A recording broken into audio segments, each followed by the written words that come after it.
Good morning to everyone. मेरा नाम प्रतीक है और जिस चैनल पे आप मुझे देख पा रहे हैं उसका नाम है एक सेकेंड होल्ड कर। उसका नाम है प्रवीण इंटेलिजेंस। पहले जो हमारी ट्यूशन सेंटर था हमारा पहले, उसका नाम पहले शॉर्ट फॉर्म में पीआई था। तो हमारे चारों भाइयों का जो नाम है इंक्लूडिंग मी पी से स्टार्ट होता है, तो फिर हमने सोचा कि अब चूंकि पीआई जो नाम है वो मेरे किसी सीनियर ने दिया था और वो पहले हमारे साथ थे लेकिन फिलहाल तो नहीं है। तो वो शायद कहीं बाहर है, वो शहर के कहीं बाहर है। तो इसीलिए अभी हमने सोचा कि अब हम इसे पूरी तरीके से टेक ओवर करके हम प्रवीण से स्टार्ट करते हैं। तो प्रवीण इंटेलिजेंस, इंटेलिजेंस का मतलब होता है बुद्धि, जिसको विजडम भी बोल सकते हैं।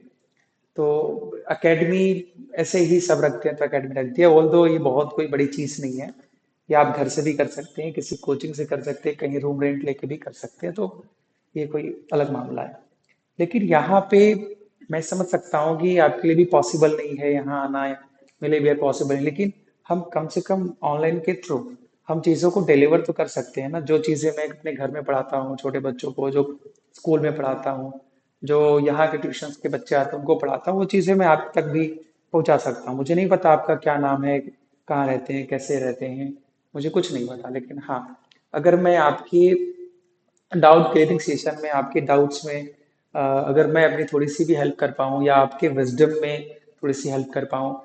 क्योंकि देखो, इंसान क्या है, एक फ्लो पे रहता है हमेशा, उसे लगता है कि मैं ही सही हूँ। हम हर किसी को यही लगता है कि हम ठीक हैं, हम जो कर रहे हैं अच्छा कर रहे हैं, हम जो थिंकिंग प्रोसेस में अच्छा प्रोग्रेस कर रहे हैं, लेकिन हम कभी उसको क्रिटिकल नहीं सोचते हैं। और जब जब आप क्रिटिकल नहीं सोचेंगे तब तक आपसे मिस्टेक होगी। मैं अपने स्टूडेंट्स को बार बार बताता हूँ कि अच्छी बात है कि आप बहुत महान है, अच्छी बात है आप बहुत समझदार है, लेकिन फिर से एक बार पे विचार करिए कि शायद जो शब्द है, हम ठीक है, I am not a philosopher, you are not a philosopher, लेकिन जितने फिलोसोफर हुए हैं आप उनसे पूछिए कि what is knowledge. They will, वो आपको कोई चीज बोलने के पहले सोचेंगे। मतलब ज्ञान क्या है हम इसे ही डिस्क्राइब नहीं कर सकते, ये असमंजसता रहती है। तो उसके ऊपर से हम खुद को कैसे बोलें कि हम बहुत महान हैं, बहुत जानते हैं, हमारा ये कॉन्फिडेंस का लेवल है, मुझे ये अच्छा नहीं लगता, वो अच्छा नहीं लगता। ये ड्रामा से बाहर निकले आप, ठीक है। तो खैर, ये हो गई फालतू की ज्ञान की बातें। हम जो समझाना चाहते हैं आपको कि शायद मैं बार बार उधर देखूंगा तो इसका मतलब मैं चीटिंग नहीं कर रहा हूँ। वहां लैपटॉप रखा हुआ है और मैं स्क्रीन में विजिबल हूँ कि नहीं, क्योंकि जो ब्लैक बोर्ड है, व्हाइट बोर्ड सॉरी, ये काफी बड़ा है, स्क्रीन छोटी सी है, कैमरा बहुत छोटा है, तो उसको एडजस्ट करने के लिए बार बार वहां देखना पड़ता है। अगर आपको ये वर्ड अगर विजिबल हो रहा है, मुझे लगता है होना चाहिए, तो मैंने यहाँ लिखा है ह्यूमैनिटीज, जिसको हम लोग हिंदी में समझते हैं मानविकी विषय। देखिए, दुनिया में अगर आप ये हमसे पूछें कि साइंस कब आया, आप शायद मैं नहीं बता पाऊंगा। दुनिया में आप अगर आप ये पूछें कि मैथमेटिक्स कब आई, मैं नहीं बता पाऊंगा। लेकिन अगर आप ये पूछते हैं कि सर ह्यूमैनिटीज में हम हिस्ट्री, ज्योग्राफी, पॉलिटी, सोशियोलॉजी या फिर हम साइकोलॉजी क्यों पढ़ते हैं, क्योंकि कोई भी सब्जेक्ट जो हमारे ह्यूमन सोसाइटी से कनेक्टेड है। अब डाउट ये है, जो मेरा भी सवाल है, जो आपका भी हो सकता है, कि सर फिर साइंस हम क्यों यहाँ पढ़ते हैं। बिल्कुल पढ़ते हैं। साइंस एज अ सब्जेक्ट, दो बातें समझना। साइंस एज अ सब्जेक्ट और साइंस एज अ नेचर, दो अलग अलग मामले हैं। जैसे कि अगर मैं आपसे एक बात बताता हूँ, कुछ लोग क्या बोलते हैं कि चंदा मामा, जैसा आपने सुना होगा। अब आपके लिए भी मुश्किल है, मेरे लिए भी मुश्किल है कि मैं किसी को चंदा मामा कैसे बोलूं। लेकिन जो उपमा है, जो बच्चा जो तुलना कर रहा है कि ये चंद्रमा है, उस चंद्रमा से आ, हम चंद्रमा को देख के इस भाव से मामा बोल रहे हैं, तो कुल मिला के बच्चा तुलना करने की कोशिश कर रहा है। तो जो साइंस एक सब्जेक्ट है जिसमें हम फिजिक्स पढ़ते हैं, केमिस्ट्री पढ़ते हैं, बायोटेक्नोलॉजी पढ़ते हैं और तमाम, और उसी सब्जेक्ट का एक नेचर है जिसमें साइंटिफिक रिसर्च होनी चाहिए, जिसमें सिस्टमेटिक स्टडीज होनी चाहिए, सिस्टमेटिक अरेंजिंग ऑर्डर्स होने चाहिए। तो हम सोचते हैं कि साइंस एक सब्जेक्ट के लिए और साइंस एक नेचर, तो दो अलग अलग चीजें होगी। जब आप ह्यूमन सोसाइटी की बात करते हैं तो उसमें हम उन सब्जेक्ट्स को सीधा पढ़ते हैं, डायरेक्ट पढ़ते हैं, जिनका बड़ा जल्दी असर, या हम समझ लीजिए जो बहुत ज्यादा ह्यूमन कंसाइंस से कनेक्टेड है। कंसाइंस का मतलब हो जाएगा चेतना। अच्छा, अब आप पूछेंगे कि चेतना क्या है, ठीक है, धीरे धीरे सब बताएंगे। चेतना मतलब समझ लीजिए थोड़ी देर के लिए जागरूकता। तो जो मानवीय जागरूकता के जो विषय हैं, या समझ लीजिए मानवीय इतिहास, ह्यूमन हिस्ट्री। अब आप सोचेंगे sir history as a indefinite subject ना, वो अभी इतना मत सोचिए। इतिहास जो है, इतिहास को एक सब्जेक्ट ही ले, तो जो मानवीय इतिहास है हमारा पहले से लेकर अब तक का, उसमें कुछ मेजर सब्जेक्ट्स हैं जिनका रोल बड़ा खास है। क्यों? क्योंकि इंसान जो था बेटा, ह्यूमन बॉडी है समझ लीजिए, या सिविलाइजेशन, उसके उसके डेवलपमेंट में सोसाइटी ने बहुत हेल्प किया। और सोसाइटी को समझने के लिए तीन चार कंपोनेंट होने चाहिए, उन्हीं को सब एज ए सब्जेक्ट हम इंक्लूड कर देते हैं। कैसे? हिस्ट्री होनी चाहिए वहां पे ज्योग्राफी होनी चाहिए, वहां पे इकोनॉमी होनी चाहिए, और वहां पे पॉल साइंस या पॉलिटी होनी चाहिए।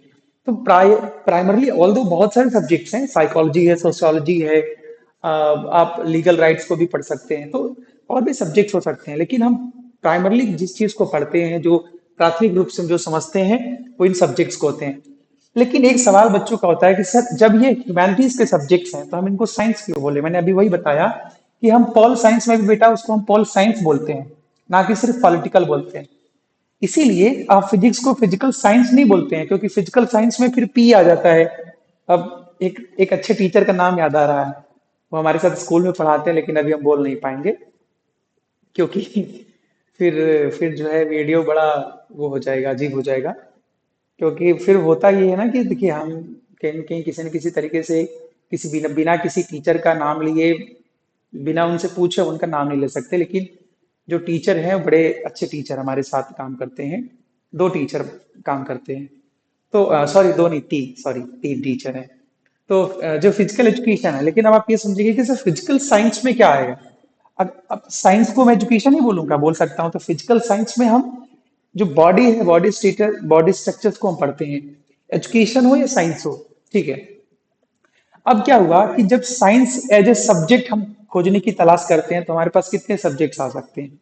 वो हो सकता है आपके लिए फिजिक्स हो सकता है केमिस्ट्री हो सकता है बायोटेक्नोलॉजी हो सकता है जूलॉजी हो, एंथ्रोपोलॉजी, कितना जाएंगे आप, कितना? मल्टीपल सब्जेक्ट्स हैं। जितनी स्ट्रीम है जितनी स्ट्रीम है उतने सब्जेक्ट्स हैं, तो इसका आपको ध्यान रखना होता है। एक दो चीजें और हम अ, देख रहे हैं, एक सेकेंड ना। ठीक है, अब हम आपको समझाना चाहते हैं कि आपको समझ में आ गया कि ह्यूमैनिटीज में हम क्या क्या पढ़ते हैं और अलग अलग इसका साइंस से क्या कनेक्शन है। क्योंकि हम इसको साइंस क्यों बोलते हैं बेटा, वो मैं आपको बता रहा हूँ। हम ह्यूमैनिटीज के सब्जेक्ट्स को क्यों साइंस बोलते हैं? जैसे हिस्ट्री को साइंस बोल सकते हैं क्या आप? हिस्टोरिकल साइंस, ठीक है। जो डाउटेबल मामला है हम उसकी चर्चा नहीं करेंगे, लेकिन ये जो छोटी छोटी चीजें मैं आपसे बोल रहा हूँ ना, ये आपके मन में कम से कम एक जिरह बनाएगी। जिरह मतलब होता है सवाल करने की क्षमता। तो अगर आप सवाल करना सीख जाएं, अगर आप सवाल करना सीख जाएं, तो कम से कम आपकी जिंदगी और बेहतर हो जाएगी। और आज वैसे भी हैप्पी रक्षाबंधन है, तो रक्षाबंधन पे जागरूक तो बनिए। और अगर आप ये वीडियो एक फीमेल हैं, अगर आप गर्ल हैं, देख रही हैं, तो जागरूक जरूर बनना चाहिए आपको, नहीं तो जिंदगी बड़ी मुश्किल हो जाएगी। खैर, आप देखते हैं। अब हम बताते हैं कि यहाँ पर पॉलिटिकल साइंस में आपको लग रहा होगा कि हम सिर्फ पॉलिटिकल साइंस पढ़ाएंगे, वो तो बस मन किया तो चालू कर दिए। हम तो जो धारा प्रवाह आपको हिस्ट्री पढ़ाने वाले हैं, फ्लो में मतलब मजा आने वाला है। तो पॉलिटिकल साइंस में दो बातें यहाँ पर हैं। एक तो है पॉलिटिकल, दूसरा है साइंस। अब जैसे कि जब हम ग्रेजुएशन में थे, तो हमसे कई बार ये सवाल पूछा गया कि क्या हम इसे एज अ आर्ट ले सकते हैं और क्या हम एज अ साइंस ले सकते हैं, ठीक है, या फिर क्या हम ऐसा बोथ ले सकते हैं। हम लोग बार बार बोलते थे ठीक है बोथ बोथ, लेकिन कई बार हमको समझ में तो आना चाहिए ना बेटा कि आर्ट्स क्या है। आर्ट होता है कला, हिंदी में इसको क्या बोलते हैं? कला। आपको दिख रहा है कि नहीं? हाँ, दिख रहा है। कला बोलते हैं। कला का मतलब होता है जिसकी कला रूपीयता होती है, मतलब कि जिसको हम व्यवहार में देख सकते हैं, जिसकी हम संरचना को देख सकते हैं, महसूस कर सकते हैं, सीख सकते हैं, समझा सकते हैं, बता सकते हैं, अनुभव कर सकते हैं, अनुभव करवा सकते हैं, वो कला है। साइंस क्या है? जिसका जिसको हम एक तौर तरीके से पढ़ाई लिखाई कर सकते हैं। जैसे कि मान लीजिए, अगर मैं एक एग्जांपल दूं कि जो स्ट्रक्चर हमारा है, ये स्ट्रक्चर है, किसी भी तरीके का कोई स्ट्रक्चर है, जैसे कि विधानसभा है, मान लीजिए लेजिस्लेटिव असेंबली है। तो लेजिस्लेटिव असेंबली में कौन सा आर्ट यूज हो रहा है, कौन सा स्ट्रक्चर होगा, कहाँ पर होगा, कितना होगा, कैसे कैसे बैठेंगे लोग, कहाँ पर किसकी पोस्ट होगी, कौन सी विधि होगी, इसका नाम क्या होगा, यहाँ पर कौन से कानून, ये सब हम प्रयोग में कर सकते हैं। कलात्मक विशेषता है, मानविकी विषयों की कलात्मक विशेषता होती है कि उसे आप समाज की मन चिंतन पर, मन स्थिति पर आप उसको निरूपित कर सकते हैं, मतलब आप अंकित कर सकते हैं, ड्रॉ कर सकते हैं। ड्रॉ करना शुड नॉट बी फिजिकल, मतलब फिजिकल ड्रॉ नहीं जरूरी है, आप उसको मेंटली ड्रॉ कर सकते हैं, आप बता सकते हैं, अनुभव करा सकते हैं, वो सब आर्ट्स हैं। लेकिन क्या आप उसकी स्टडी कर सकते हैं? क्या आप स्टडी कर सकते हैं? तो यस, अगर वो स्टडी बेटा सिस्टमेटिक है, सिस्टमेटिक का मतलब होता है विधिवत रूप से अगर आप चीजें को पढ़ रहे हैं, मतलब आपने ए पढ़ा, बी पढ़ा, सी पढ़ा, डी पढ़ा, ई एफ जी एच, इस तरीके से अगर आप पढ़ रहे हैं, तो कहा जाएगा कि आप एक सिस्टमेटिक स्टडी में एंट्री ले चुके हैं। तो अगर आप सिस्टमेटिक स्टडी करते हैं, साथ में सिस्टमेटिक आपका अरेंजिंग ऑर्डर है। अरेंजिंग ऑर्डर का मतलब क्या होता है, बताएंगे आप? मतलब ऐसा नहीं है कि आप किसी को पहले किसी को बाद में पढ़ रहे हैं। अरेंजिंग ऑर्डर का मतलब होता है कि पहले क्या बाद में क्या, उसका आपको ध्यान रखना होता है। तो अरेंजिंग ऑर्डर वहां पे उसको हम समझते हैं, ठीक है। दूसरी चीज, तो जब हमने देखा कि दोनों सब्जेक्ट, सिर्फ ये पॉलिटिकल साइंस नहीं, बाकी और भी सब्जेक्ट्स में जब हमने देखा आर्ट्स भी है, जब हमने देखा साइंस भी है, इसीलिए हम कहा जाता कहते हैं ह्यूमैनिटीज के सब्जेक्ट्स हैं जो क्या है, बोथ हैं, वो आर्ट्स भी हैं और साइंस भी है। तो ऐसे में हमको एक सवाल ये आता है कि अब जो दूसरा सवाल पूछा जाना चाहिए कि आप पढ़ते क्यों है फिर? क्या बिना पॉल साइंस पढ़े जिंदगी नहीं रह सकती? मुझे लगता है शायद नहीं रह सकती। रीजन मैं आपको बता रहा हूँ। वैसे 11th के जो स्टूडेंट हैं, जो जिनको मैंने बताया है, समझाया है, सिखाया है, वो तो जानते ही हैं, आपको मैं बता रहा हूँ। देखिए, दुनिया में कहा जाता है, जैसे अगर आप साइंस के बच्चे हैं, मैंने कहा ना अभी, ये एक साइंस है, पॉल साइंस एक साइंस है। पॉलिटिकल साइंस क्या है? एक साइंस है। तो मैंने बताया अभी आपको कि यहाँ पर एक चीज होगी, अगर वो साइंस है तो क्या होगी, वहां पर थ्योरी भी होगी, वहां पर प्रैक्टिकल लाइफ भी होगी। तो थ्योरी और प्रैक्टिकल लाइफ क्या क्या है और कैसे हम उसको अनुभव करते हैं, थ्योरी और प्रैक्टिकल लाइफ क्या क्या होती है और कैसे हम उसको अनुभव करते हैं, ठीक है।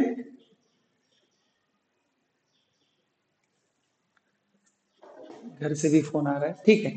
थ्योरी एंड प्रैक्टिकल लाइफ, तो यहाँ पे हम ये समझेंगे कि थ्योरी क्या है। जैसे दुनिया में जब ये मान लेते हैं कि ये कोई बिग बैंग थ्योरी हुई, ब्रह्मांड बना, दुनिया में स्टेट बना, तो जब स्टेट बना, ये मान लीजिए स्टेट है।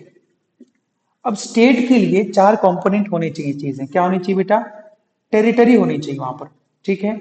सेकंड कंपोनेंट है वो है पॉपुलेशन। अच्छा, अब वो लोग बोलेंगे सर सेकंड नहीं है तो फोर्थ है, पॉपुलेशन। आप ड्रामा मत करिए, चुपचाप पढ़ाई करिए। टेरिटरी है, पॉपुलेशन है, उसके बाद में हम एक बेसर गवर्नमेंट, मतलब कंपोनेंट है, सॉरी, वो है गवर्नमेंट। चौथी चीज शायद मैं भूल रहा हूं, आप याद दिला दीजिए। अब हैं बैठे तो है नहीं कि याद दिलाएंगे आप, ठीक है। टेरिटरी, पॉपुलेशन, गवर्नमेंट, और हाँ, सोरेनिटी, ठीक है। तो सोरेनिटी, गवर्नमेंट, पॉपुलेशन, टेरिटरी। तो जब आप इमेजिन करिए कि जब इंसान बना होगा, तो सबसे पहले वो क्या रहा होगा, एक एरिस्टोक्रेट पर्सन रहा होगा। भाई मान लीजिए कि दुनिया बनी, दुनिया के बाद में धीरे धीरे लोग क्या करने लग गए। आप हिस्ट्री में क्या पढ़ते हैं बताइए? हिस्ट्री में आप यही पढ़ते हैं ना, अर्ली सेटलमेंट। अर्ली सेटलमेंट पढ़ते हैं आप। कैसे पढ़ते हैं? जब आप ये देखते हैं कि क्या नाम है, स्टोन एज। स्टोन एज के बाद में धीरे धीरे इंसान क्या हुआ था, धीरे धीरे सेटल होना, सेटल होने के बाद में फिर सिविलाइजेशन आता है। अब सिविलाइजेशन के बाद ही तो हम समझते हैं ना, सिविलाइजेशन में भी अलग अलग सिविलाइजेशन है। आप देखेंगे इजिप्ट आएगा, उसके बाद में हम इंडिया के लोग हैं तो हम हड़प्पा सिविलाइजेशन को पढ़ते हैं। तो अब ये सिविलाइजेशन से ही क्या आएगा, धीरे धीरे इंसान रहना, खाना पीना, लैंग्वेज, तरह तरह की चीजें यहाँ पर डेवलप्ड होंगी। तो जब इंसान ने पहली बार इसकी दूसरे इंसान को देखा होगा तो उसके मन में कौन सी कल्पना आई होगी? उसके मन में कोई तो कल्पना ही होगी। वो कल्पना थी कि या तो मैं रहूंगा या तो ये रहेगा। ये हाल था उस समय का। मतलब वो पूरी तरीके से, अच्छा, उसको ये बिल्कुल चेतना नहीं है कि मैं क्यों ऐसा कर रहा हूँ। उसको यही लग रहा है कि मैं भी एक इंसान हूँ, वो भी एक इंसान है। ये भी नहीं पता था कोई इंसान है। फिर मैं, या तो मैं मार दूंगा तो वो हमको मार देगा। समाज इस तरीके से काफी क्रूअल था। वैसे समाज तो ठीक से कहना भी नहीं चाहिए, लेकिन ठीक है। धीरे धीरे जब यह सामूहिक चेतना आई तो लोगों ने सोचा होगा कि अब हम एक काम करते हैं, अब हम एक जगह पे रहते हैं, फिर हम धीरे धीरे पावर। इसीलिए अगर आप हॉब्स को पूछेंगे तो लोग कहते हैं दैट इज सोशल कॉन्ट्रैक्ट।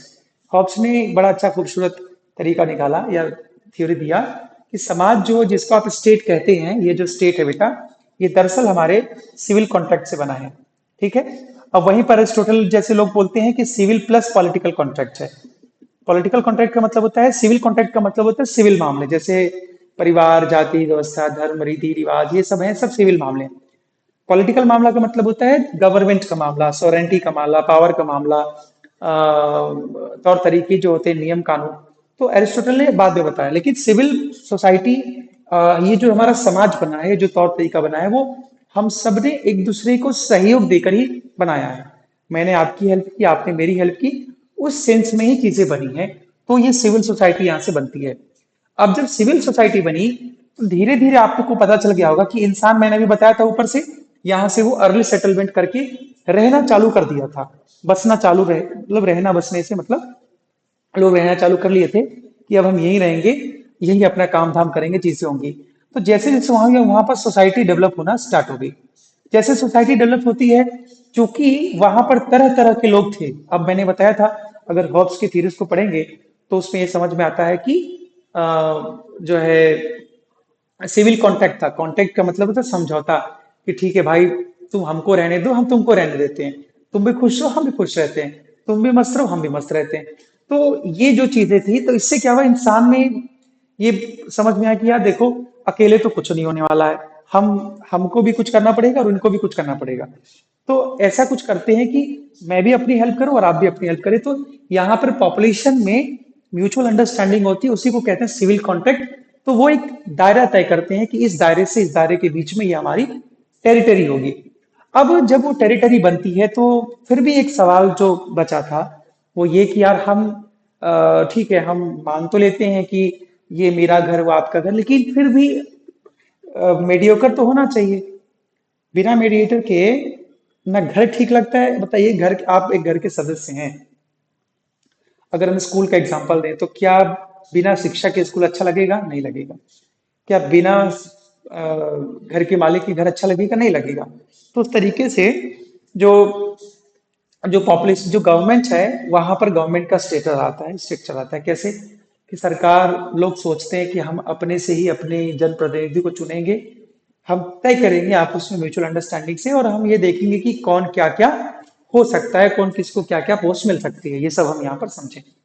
फिर हमने देखा कि सोरेंटी, सोरेंटी का मतलब होती है, अब भी एक सवाल बचा था कि पावर जो है वो तो ठीक है, हमको मिल रही है पावर, लेकिन इसके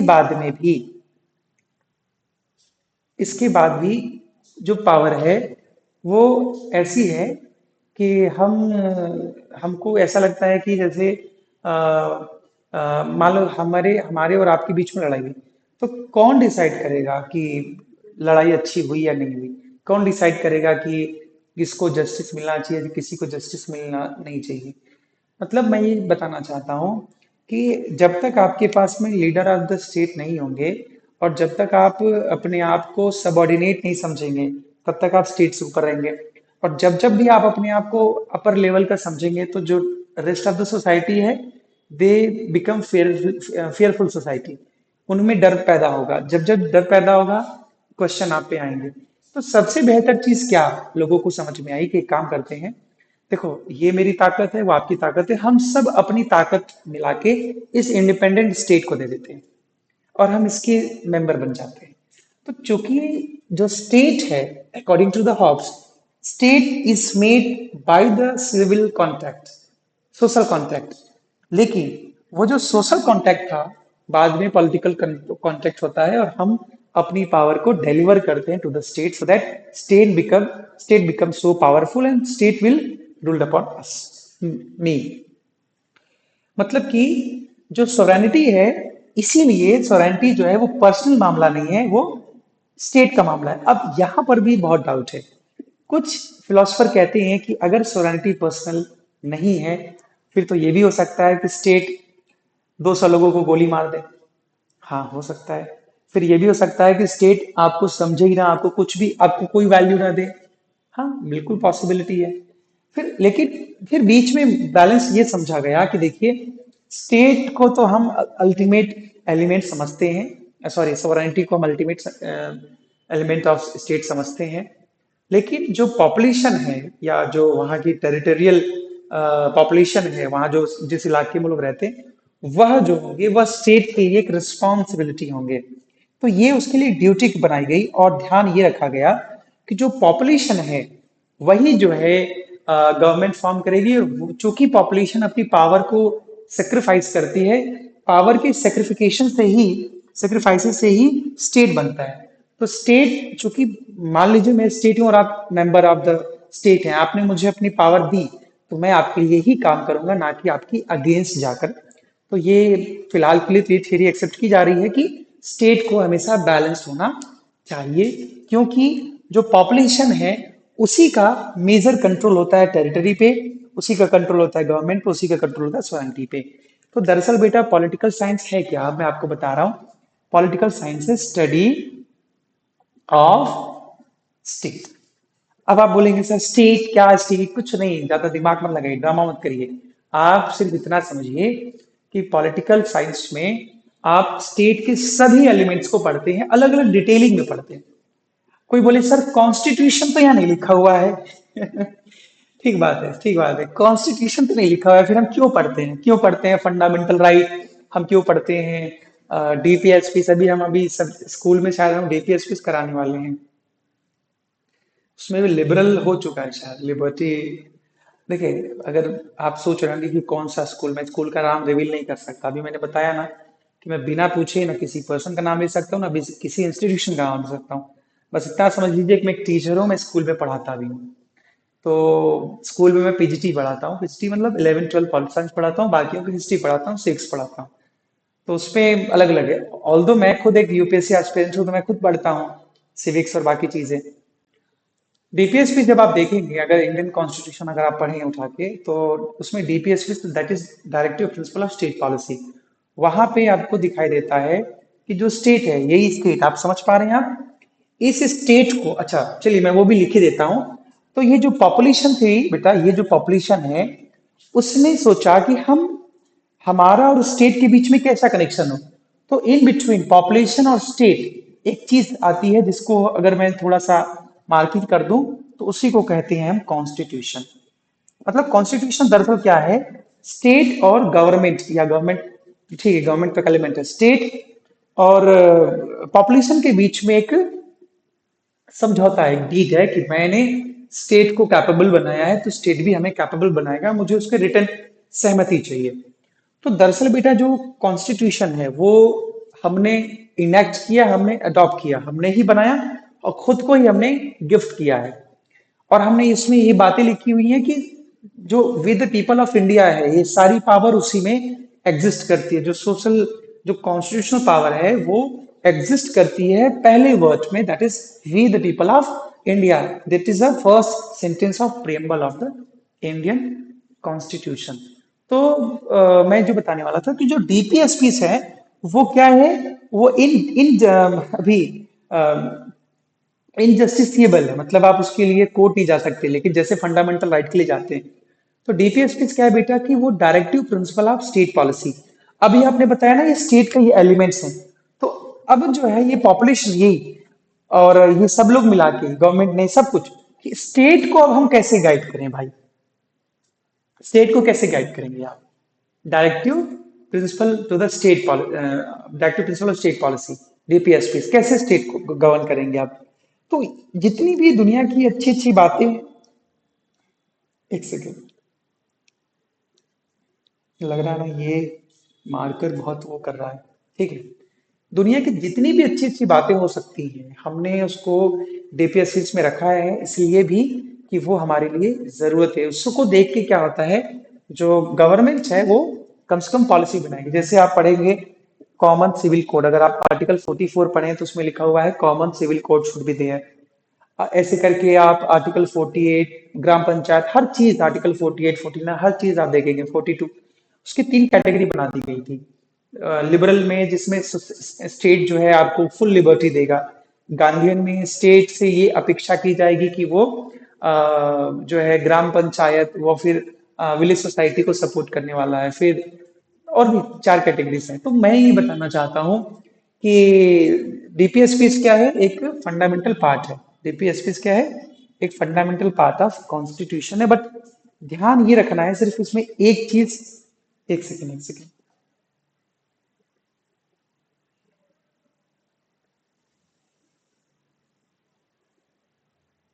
अच्छा, वो कोई बात नहीं, आप सोच रहे होंगे कहाँ चले गए थे। कई कई बार फोन वाइब्रेट, साइलेंट, उसको साइलेंट करना पड़ता है। तो ये जो चीजें हैं state policy, territory, population, government, sovereignty, ये सारी चीजें हमको यहाँ पर देखनी सुननी और समझनी है। तो ये आपका बेसिक चीज है, ये पहला वीडियो है। लेकिन हाँ ये ध्यान रखेंगे कि अब मैं डेली कोई ना कोई टॉपिक पे एक वीडियो बनाऊंगा और आपका काम है देखना, समझना, चेक करना। नीचे ईमेल भी रहेगा, आप उस पर हमको अपनी क्वेरी भेज सकते हैं। और एक चीज मैं जो कर सकता हूँ कि नीचे व्हाट्सएप का लिंक भी रहेगा, व्हाट्सएप चैनल का लिंक है, क्योंकि ये वीडियो सबसे पहले इनिशियली वहीं अपलोड होगी, तो उस पर आप अपडेटेड रहें। अलग अलग टास्क होगा, ये कोई सब्जेक्ट की क्लास नहीं, आई रिपीट, यहाँ स्कूल और ट्यूशन सेंटर दोनों डिफरेंट होती है। और मैं ये भी नहीं कह रहा हूँ कि आप आकर यहाँ पढ़ने ही लग जाएं। पहली चीज तो मेरे स्कूल के बच्चों को यहाँ कोई एंट्री है नहीं। दूसरी चीज की अगर आप ये वीडियो की कोई दूसरे स्कूल के बच्चे देख रहे हो, हमारा जो लोकेशन है वो है टीमर मार्केट। टीमर मार्केट में शुभम की मार्ट के पास में ही हम हैं। तो जैसे वो गली जाती है अंदर, शुभम की मार्ट के बाद क्षितिज टावर है, अब सीधे सीधे दिख जाएगा। आप जैसे गूगल करिए पाई अकेडमी टीमर मार्केट, आप चले जाएंगे। तो अगर आप वीडियो देख रहे हो और ये ह्यूमैनिटीज में अगर आपको कोई डाउट रहता है, ह्यूमैनिटीज के सब्जेक्ट्स पढ़ना चाहें, चाहे आप कॉलेज के बच्चे हो, अगर आपको हिस्ट्री, ज्योग्राफी, पॉलिटिकल साइंस की किसी भी थियरी में अगर आपको प्रॉब्लम हो रही हो, मैं आपकी हेल्प कर सकता हूँ। और साथ में ये तो रहा एक ह्यूमैनिटीज का इंट्रोडक्शन। अब हम जो कॉमर्स के जो स्टूडेंट्स होते हैं उनके लिए थोड़ा सा इंफॉर्मेटिव वीडियोस हो सकता है ये, लेकिन जो इसका थंबनेल होगा बेटा वो तो कुछ स्टेट या फिर पॉलिटिकल साइंस ऐसा कुछ होगा। लेकिन अगर आपने लास्ट तक वीडियो देखा है तो आप ये देख लीजिए कि अगर किसी भी कोई भी बच्चा कॉमर्स पढ़ना चाहता है हमसे, कॉमर्स का मतलब सिर्फ कॉमर्स एज ए सब्जेक्ट नहीं, मेरी जो कमांडिंग है वो अकाउंट्स में है और विशेष रूप से कॉमर्स में है। कॉमर्स का मतलब कह लीजिए आप समझ लीजिए बीएसटी कह लीजिए इसको, ठीक है, बिजनेस स्टडीज बोल दीजिए। और थोड़ी, मतलब वैसे टीचर को अपनी निगेटिविटी बतानी नहीं चाहिए, लेकिन मैं थोड़ा अजीब टाइप का, पागल टाइप का टीचर हूँ। मेरे को लगता है कि जो इकोनॉमिक्स है उसमें मुझे अभी और पढ़ने की नीड है, और पढ़ने की। लेकिन इतना ध्यान रखें 11th 12th का जो इकोनॉमिक्स है वो हम पढ़ा लेंगे। मतलब इसलिए बोल रहे हैं क्योंकि शायद कॉलेज में हमने नहीं पढ़ा है, लेकिन 11th 12th बाकी बच्चों को तो हमने खूब पढ़ाया है, तो बहुत साल से पढ़ा रहे हैं, तो हम पढ़ा लेंगे, इसकी चिंता आप ना करें। तो कॉमर्स में अकाउंट्स, कॉमर्स और इकोनॉमिक्स, ये तो हम बहुत अच्छे से आपको पढ़ा सकते हैं। ह्यूमैनिटीज तो मेरा ही सब्जेक्ट है, तो उसमें बहुत सोचने वाली बात नहीं है। अपना ध्यान रखें, अगले वीडियो में मिलते हैं। एड्रेस आपको ध्यान रखेंगे, एड्रेस क्या है, टिम्बर मार्केट। ये टिम्बर मार्केट दरअसल क्या है, ये आप अगर आप फाफाडी से आ रहे हैं तो आप देखेंगे जो स्टेट बैंक ऑफ इंडिया, मतलब ये रायपुर बिलासपुर रोड पे फाफाडी, वहां से एक रास्ता कटेगा, वो आप जा सकते हैं, लाल चौक है। आप अगर देवेंद्र नगर में रहते हैं तो शुभम के मार्ट आप आइए, आप शुभम के मार्ट सीधे सीधे आते आइए अंदर के लिए, मंडी, मंडी गेट साइड से नहीं, सीधे सीधे अंदर शुभम की मार्ट के टिम्बर मार्केट के रास्ते पे। या चुपचाप आप गूगल कर लीजिए भैया, आप आ जाएंगे यहाँ पे, ठीक है।